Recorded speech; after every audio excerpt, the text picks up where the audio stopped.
In order for our bodies to stay healthy, we must have a waste disposal system to filter our blood and clean out all the waste products. The good news is we do have such systems in our bodies, and we call them kidneys. But the bad news is, once our kidneys are damaged, it is very difficult for them to repair themselves. Without proper care, kidneys are slowly overwhelmed, and that leads to chronic kidney disease or kidney failure. Across the globe, 10% of the population is affected by chronic kidney disease, and these statistics are getting worse because there is no cure. The only two options for patients are dialysis or an organ transplant. However, researchers believe that gene therapy may become the next treatment option for those with chronic kidney disease. Scientists have found that administering gene therapy may reverse damage in kidney cells, suggesting a potential treatment for chronic kidney disease. In one study, a team evaluated 6 AAV viruses, both natural and synthetic, in mice and in stem cell-derived human kidney organoids. A synthetic virus known as ANC80 proved successful in reaching two types of cells that contribute to chronic kidney disease by secreting proteins that gum up the organ and cause irreversible damage. The results showed that the genetic material carried by ANC80 was transferred successfully to the targeted kidney cells, and the same virus was also used in gene therapy strategies to treat mice with kidney scarring.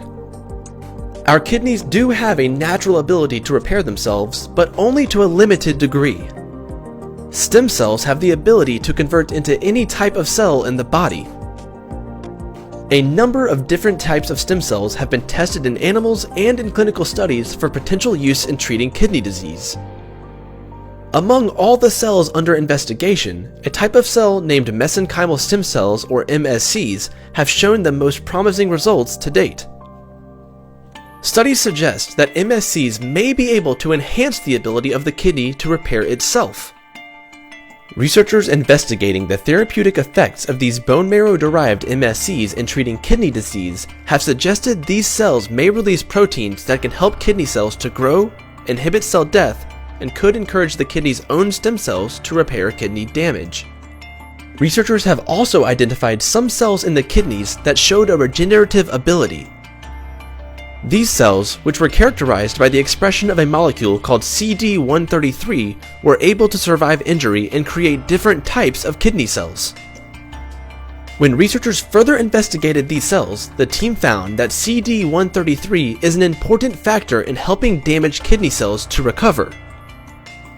They also found that CD133 prevents aging of kidney progenitor cells, the kind of cell needed to help grow new cells to repair the kidneys in the future. This finding opens up a number of possible lines of research, including exploring whether infusions of CD133 could help patients whose kidneys are no longer able to produce enough of the molecule to help repair damage.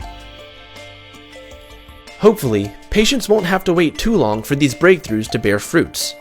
Perhaps someday soon we will be able to cure kidney failure with treatments other than dialysis or kidney transplants.